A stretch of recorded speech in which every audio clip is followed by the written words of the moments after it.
E aí galera, tudo bem? Como é que vocês estão? Primeiramente eu quero agradecer vocês por estarem aqui conectados com a gente no nosso canal do YouTube. Logo mais nós estaremos juntos nas nossas reuniões do departamento de adolescentes da igreja, o pessoal do Jump Teens e do Jump Young. Logo mais estaremos com vocês e eu tenho certeza que vai ser muito bom. Enquanto isso nós estamos aqui, vocês aí nos acompanhando da sua casa ou de onde vocês estiverem, e a gente está aqui com todo carinho, com todo amor para conversar com vocês, mesmo que à distância. Nós acabamos de ter um momento de adoração ao Senhor, tivemos um momento onde você pôde colocar o seu coração diante de Deus e fazer as suas orações.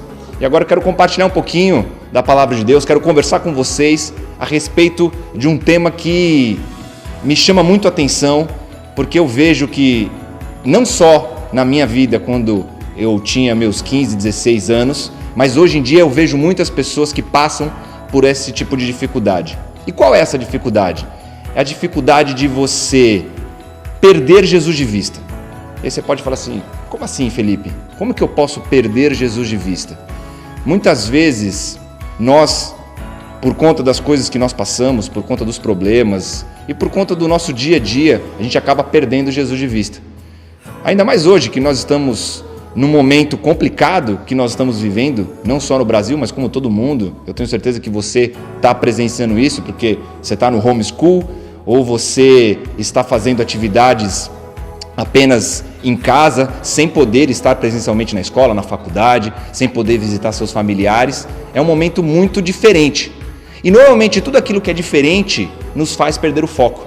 Tudo aquilo que nos atrapalha e nos distrai, nos faz perder o foco. E são nessas situações onde a gente acaba perdendo Jesus de vista. E nós, como os filhos de Deus, como aqueles que servem a Ele, que fomos salvos por Ele, nós nunca podemos e devemos perder Jesus das nossas vistas. E como que isso pode acontecer?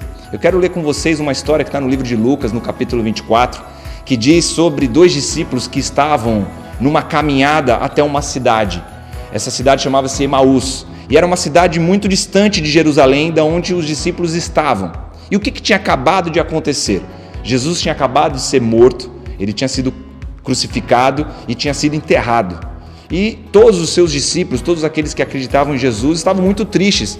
Eles estavam assim, pensando, como pode aquele que a gente achava ou acha que era o Filho de Deus ter sido morto? Eles não concordavam e eles não entendiam. Então a primeira reflexão que eu quero que vocês façam é, todas as vezes que acontecer algo que você se sente injustiçado ou que você entende que não deveria acontecer com você, é nesse primeiro momento que normalmente você perde Jesus de vista. Quando você se sente abandonado, quando você se sente sozinho, ou porque algum amigo te traiu, ou porque as coisas não estão saindo da forma com que você queria, ou porque você não consegue se entender com seus pais. Todas as vezes que acontece algo muito ruim nos seus olhos, aos seus olhos, é aí que está o perigo de você esquecer a Jesus. E a Bíblia fala que esses 2 discípulos significam que eram 2 pessoas que acreditavam em Jesus, estavam nessa caminhada. Jesus, durante essa caminhada, chega até eles. Então Jesus ele já tinha sido morto, já tinha sido crucificado, ele tinha ressuscitado. Só que aqueles discípulos ainda não sabiam que Jesus tinha sido ressuscitado. E aí ele chega para caminhar ao lado desses 2 discípulos, e eles começam a ver que durante essa caminhada, os discípulos começam só a reclamar, começam a ficar tristes e começam a lembrar e reclamar porque que Jesus tinha sido morto e tinha sido crucificado. E aí Jesus chega para eles e fala assim, por que vocês estão tão chateados? Por que vocês estão reclamando? Todo o caminho que nós estamos andando, vocês só reclamam. E aí aqueles 2 discípulos viram para Jesus e falam assim, quem é você? Quem é você? Então eles não reconheceram Jesus. Apesar de eles estarem vendo Jesus, eles perderam Jesus de vista. Eles falam, quem é você que mora nessa cidade, mora em Jerusalém e não sabe dos últimos acontecimentos? E aí Jesus fala, quais são esses acontecimentos? Eles falam, o nosso Messias, aquele que nós achávamos que era o nosso Salvador, morreu, foi crucificado. Então nós estamos desolados. E aí Jesus continua caminhando com eles e Jesus relembra a eles que era necessário o Messias, aquele que era o prometido ao povo judeu, aquele que era prometido para trazer salvação a toda a terra, era já prometido que ele iria morrer, mas também era prometido que ele iria ressuscitar. E aí Jesus vira para esses discípulos e fala assim, vocês não lembram disso? Isso foi anunciado em toda a Escritura, por todos os profetas. E aqueles discípulos ficam impactados com aquilo que aquele homem, Jesus, mas que aos olhos deles não era Jesus, era simplesmente um homem, eles ficam impactados com aquilo que Jesus estava falando. Quando chega num determinado momento da viagem, que já está começando a anoitecer, aqueles homens falam assim para este homem: é melhor você vir conosco, porque já está ficando tarde. E aí eles entram em alguma residência e para passar a noite e esperar o próximo dia para eles continuarem a viagem. E aí é isso que eu quero ler com vocês no livro de Lucas, no capítulo 24. Eu quero que você abra comigo no versículo 30. E diz assim: e aconteceu que, quando estavam à mesa, tomando ele o pão, abençoou, e tendo partido, lhes deu. Então se lhes abriram os olhos e o reconheceram. Nesse versículo 30 mostra o momento em que os discípulos conseguem não apenas ver Jesus, não apenas enxergar Jesus, mas eles têm a ciência de que aquele homem com que eles estavam falando em todo aquele período da viagem era Jesus Cristo. E fica aqui a pergunta: por que eles não reconheceram Jesus durante a caminhada, mas eles reconheceram Jesus nesse momento? Eu quero dizer para vocês que aquele momento foi no momento de compartilhar o pão, um momento de comunhão. Eles sentaram à mesa, Jesus partiu o pão e aí sim eles reconheceram e viram que era Jesus.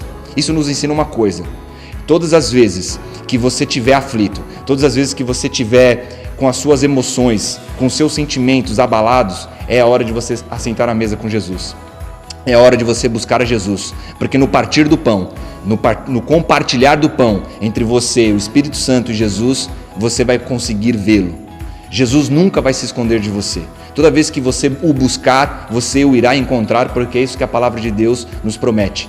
Então eu quero te incentivar, mesmo nesse período de quarentena, onde a gente não pode sair de casa, onde a gente não pode vir às nossas reuniões aqui na igreja, eu quero te incentivar. Não deixe de buscar a Jesus. Não deixe de ter os seus momentos de oração. Marque aí um tempo, todos os dias, quando você acordar, ou antes de você dormir, ou antes de você almoçar, marque um tempo para que você ore. E não precisa começar orando 1 hora por dia, não. Se você entender que você deve começar com 5 minutos, comece com 5 minutos. No dia seguinte você aumenta para 10 minutos. E assim, gradativamente, você vai tendo mais tempo de mesa com o seu Deus, com Jesus Cristo. Através das suas orações e através da sua busca, você vai ver que você vai começar a ver Jesus em todos os momentos. Porque as situações ruins, elas podem acontecer, e as situações ruins, elas não podem te impedir de você ver a Jesus. Então que fique aqui essa reflexão para você, que você guarde isso no seu coração e aproveite, busque a Jesus. Busque a Ele de todo o seu coração, com todo o seu entendimento, porque Ele vai se permitir ser encontrado e vai se permitir ser achado. Tá bom? Fica aqui o meu grande abraço a vocês, o meu grande beijo para vocês. Nós vamos nos ver com certeza em breve e vamos estar reunidos aqui como Teens, Jump Teens e Jump Young para louvar e adorar esse nome, que é o nome sobre todo nome, Jesus Cristo. Que Deus te abençoe. Até a próxima. Oi pessoal, que culto maravilhoso, não é mesmo? Para você ficar por dentro de todas as nossas atividades, já se inscreve aqui nesse canal e também nos siga nas nossas redes sociais, tá aparecendo por aqui.